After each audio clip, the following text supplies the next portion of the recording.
तो 1857 की क्रांति का फेल होने के पीछे सबसे बड़ा कारण था कि हिंदुओं ने गद्दारी कर दी थी। और 1857 की क्रांति में मंगल पांडे हीरो नहीं बल्कि एक गद्दार थे। ये बात हम नहीं बल्कि पाकिस्तान में पढ़ाई जा रहे इतिहास की किताबों का कहना है।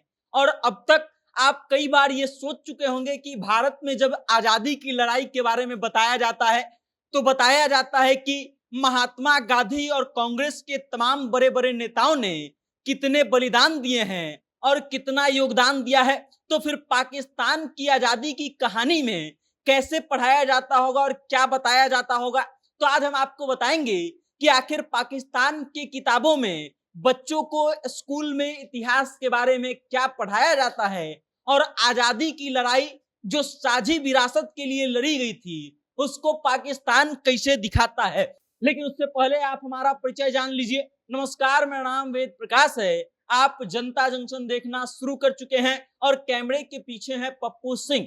अब लौटते हैं पाकिस्तान के टेक्स्ट बुक पर। लेकिन उससे पहले ये जान लीजिए कि 1857 की क्रांति के बारे में, जिसको आजादी की पहली लड़ाई मानी जाती है, उसमें पाकिस्तान जो है पाकिस्तान के बच्चों को यह बताता है कि 1857 की जो क्रांति थी वो मुसलमानों ने लड़ी थी और हिंदुओं के गद्दारी के कारण ये क्रांति असफल हो गई थी। उसमें मंगल पांडे का जिक्र तक नहीं किया गया है, जबकि सच्चाई ये थी कि 29 मार्च 1857 को बैरकपुर की छावनी में सबसे पहला अंग्रेज अधिकारियों पर हमला करने वाला शख्स का नाम मंगल पांडे था। वो मंगल पांडे जिसको 1857 के क्रांति का हीरो माना जाता है, उस व्यक्ति का पाकिस्तान के टेक्स्ट बुक में जिक्र भी नहीं है, बल्कि उल्टे हिंदुओं को गद्दार बता दिया गया है। जबकि मंगल पांडे अंग्रेज अधिकारी पर हमला करने वाला सबसे पहला व्यक्ति हिंदू था। अब पूरी कहानी क्या है वो सुनिए। 9th क्लास की पाकिस्तान स्टडीज की जो बुक है, जो पंजाब टेक्स्ट बुक बोर्ड के द्वारा प्रकाशित की गई है, उसमें कहा जाता है कि मुसलमान ही थे जो अंग्रेजों का खुल के विरोध कर रहे थे, अंग्रेजों के खिलाफ मोर्चा खोल रहे थे, जबकि हिंदू जो है वो अंग्रेजों का स्वागत कर रहे थे। और उसके बाद 1857 की क्रांति के बारे में हमने आपको बता दिया है कि कैसे 9th क्लास के बुक में बच्चों को यह बताया जा रहा है कि 1857 की जो क्रांति थी ये मुसलमानों ने शुरू किया था और इसमें हिंदुओं ने गद्दारी कर दी थी। जबकि सच्चाई यही है कि मंगल पांडे जो हिंदू थे उन्होंने सबसे पहला हमला किया था। उसके बाद 10 मई 1857 का जिक्र मिलता है। मेरठ में बागपत में हिंदू और मुसलमानों का जो है सैनिकों का जो संख्या था वो लगभग बराबर था और दोनों ने मिलकर के विद्रोह किया था, लेकिन उसमें भी मुसलमानों को ही विद्रोह करते हुए दिखाया जाता है। और उसके बाद बताया जाता है कि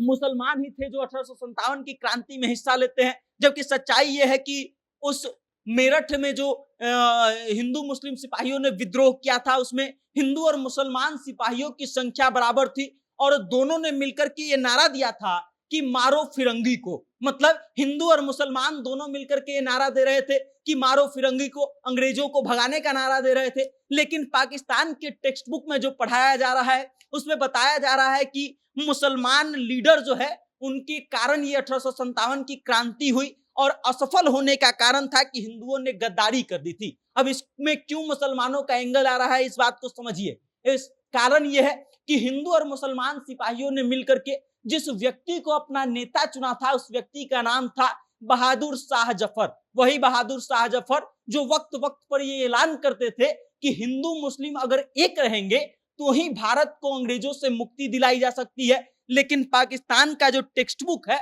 उसमें कुछ अलग कहानी है। आजादी की लड़ाई में सबसे आगे रहने वाली जो पार्टी थी कांग्रेस, उसके बारे में वहां के टेक्स्ट बुक में लिखा जाता है कि कांग्रेस जो है वो हिंदुओं का दबदबा था कांग्रेस में। और उसके बाद उसने कभी भी मुसलमानों के मुद्दों को ईमानदारी से आगे नहीं रखा, ये आरोप कांग्रेस पर लगाया जाता है। जबकि सच्चाई यह है कि कांग्रेस के तीसरे जो प्रेसिडेंट थे उनका नाम था बदरुद्दीन तैयब जी। उसके बाद एक और प्रेसिडेंट थे कांग्रेस के जिनका नाम था दादा भाई नौरोजी। ये पारसी थे और ये भी 3 बार जो है वो बने थे, अध्यक्ष बने थे कांग्रेस के। मतलब ये कि हिंदुओं की दबदबा वाली जो बात कांग्रेस की जाती है पाकिस्तान की टेक्स्ट बुक में, वो भी बिल्कुल गलत है। उसके बाद अगर बात की जाए मोहम्मद अली जिन्ना की, तो उनकी भी राजनीतिक सफर की शुरुआत कांग्रेस से ही होती है और उसके बाद भी कांग्रेस को लिखा जाता है कि हिंदुओं का दबदबा था। उसके बाद अगर बात करें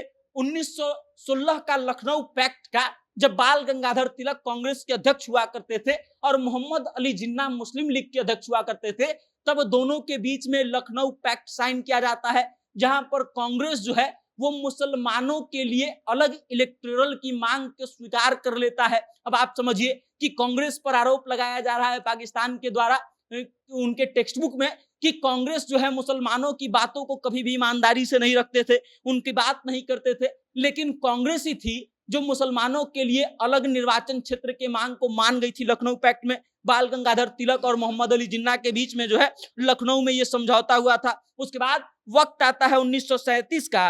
1937 में होता है भारत में आम चुनाव, जिसमें मोहम्मद अली जिन्ना की पार्टी मुस्लिम लीग और कांग्रेस का मुकाबला होता है और इसमें कांग्रेस जबरदस्त जीत हासिल करती है और मोहम्मद अली जिन्ना की पार्टी जो है जबरदस्त हार का सामना करती है। लेकिन इस चुनाव का जिक्र पाकिस्तान के टेक्स्ट बुक में नहीं किया जाता है, बल्कि जिक्र क्या किया जाता है तो 1938 में इस बात को लेकर के प्रोपोगेंडा फैलाने का एक काम जो है मुस्लिम लीग ने शुरू किया था, जिसका नाम था पीरपुर रिपोर्ट। इसमें होता क्या था कि जो क्षेत्र चुनाव में कांग्रेस ने जीते थे, मुस्लिम लीग वहां पर मुसलमानों पर हो रहे छोटे मोटे घटनाओं का जिक्र करती है, उसको इकट्ठा करती है और उसके खिलाफ जो है एक बड़ा सा साजिश संयंत्र हिंदुओं के द्वारा किया जा रहा है, ये बताते हुए एक रिपोर्ट प्रकाशित करती है पीरपुर रिपोर्ट के नाम से।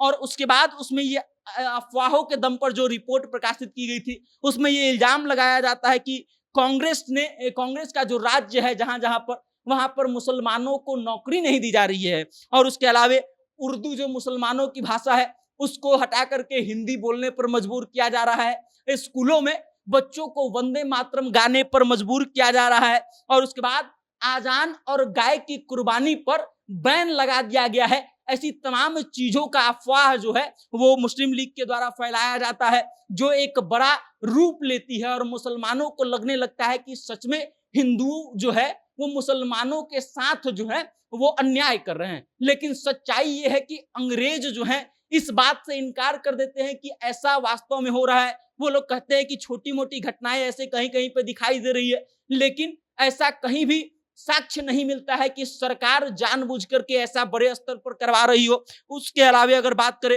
कांग्रेस के प्रेसिडेंट, जब तत्कालीन प्रेसिडेंट डॉक्टर राजेंद्र प्रसाद जो है वो मोहम्मद अली जिन्ना से इस मुद्दे पर बातचीत करते हैं, उनको इस बात का सुझाव देते हैं कि एक इंग्लैंड के रिटायर जज के द्वारा जो है आप निष्पक्ष जांच करवा लीजिए, लेकिन मोहम्मद अली जिन्ना इस बात को मानने से इनकार कर देते हैं और आज भी पाकिस्तान के टेक्स्ट बुक में यही पढ़ाया जाता है। मतलब पाकिस्तान के बच्चों के दिमाग में ये बात डाला जा रहा है कि हिंदू गद्दार होते हैं, उन कौम से नफरत करना चाहिए। उसके बाद बलूचिस्तान टेक्स्ट बुक बोर्ड की 5वीं कक्षा की किताब में इस्लाम में बताया गया है कि इस्लाम में कोई जाति नहीं होती है, हिंदू अलग अलग जातों में बटे हुए हैं, लेकिन इस्लाम में कोई जाति नहीं है और इस कारण से इस्लाम सर्वश्रेष्ठ है। आप समझिए कि छोटे छोटे बच्चों के दिमाग में पाकिस्तान के द्वारा इस बात को डाला जा रहा है कि उनका धर्म सबसे बेस्ट है, बाकी दूसरा धर्म जो है उसमें कई खामियां हैं। 10वीं कक्षा के बच्चों को पंजाब टेक्स्ट बुक में के माध्यम से पढ़ाया जाता है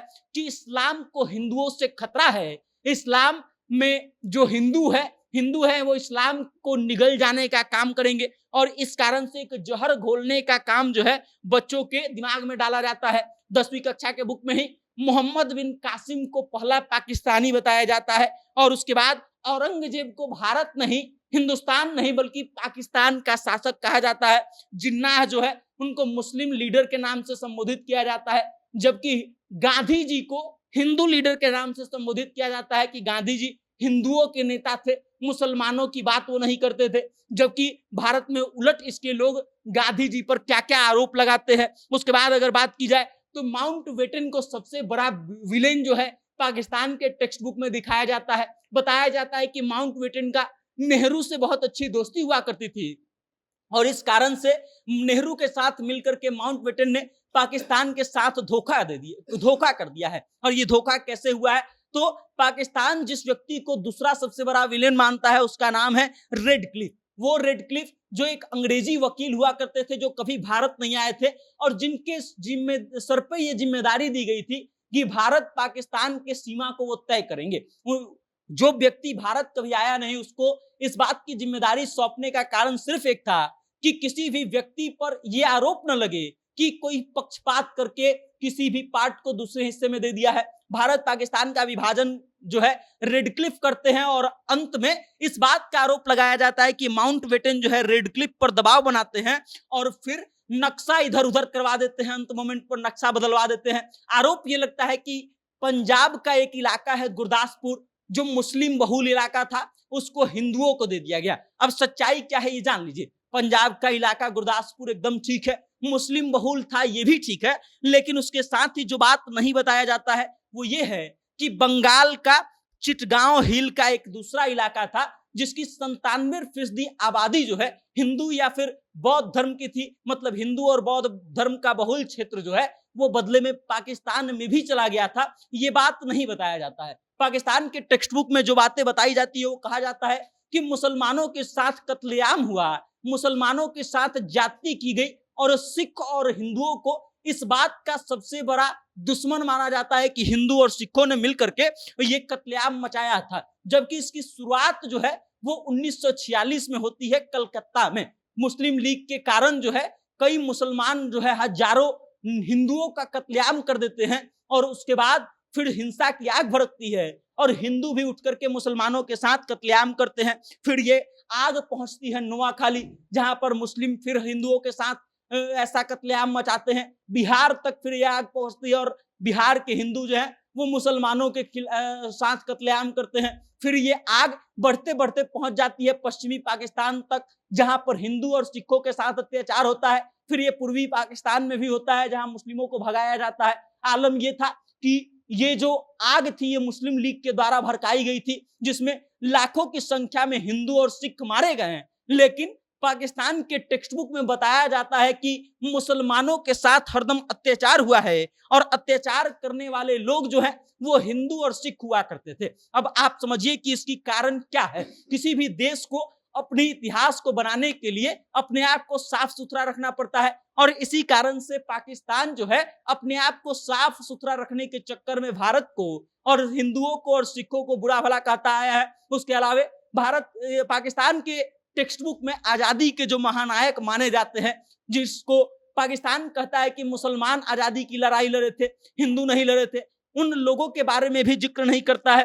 पाकिस्तान में जो है अबुल कलाम आजाद का भी जिक्र नहीं करता है, जो मुस्लिम लीग के खिलाफ थे, जो आजादी की लड़ाई लड़ रहे थे। भगत सिंह जो खुद अपना धर्म छोड़ दिए थे, त्याग कर दिए थे, उनका जिक्र तक नहीं किया जाता है। सुभाष चंद्र बोस आजाद हिंद फौज तक का जिक्र नहीं किया जाता है, जो जिस आजाद हिंद फौज में सबसे ज्यादा हिंदू मुसलमान और दूसरे धर्म के जो है सैनिक हुआ करते थे।